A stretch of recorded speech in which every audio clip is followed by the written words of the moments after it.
You might already know that you can start Laravel Development server using the command php artisan serve.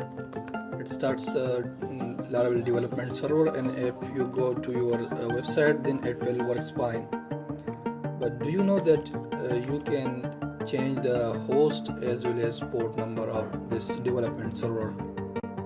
So how we can do this? We can do this using php artisan server. Then we can specify our host. So let's say I want to run this on 127.1.1.1.1. Then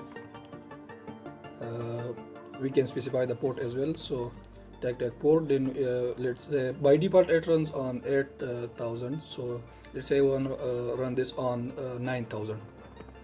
I put 9000, then I hit enter. As you can see, it has started on 127.1.1.1 and port 9000. So let's see in action. If I refresh, as you can see, it is not working because we changed our address, host address. So now let's change it to 9000, and then it should work fine. As you can see, it's work fine. This can be changed to anything you want. Let's say I want to be run on 9090. As you can see, it is started on 9090. It is useful in the case where you want to run multiple servers at the same time. One server will be running on the default host 127.0.0.1:8000, and you can start another server on different port or on a different server.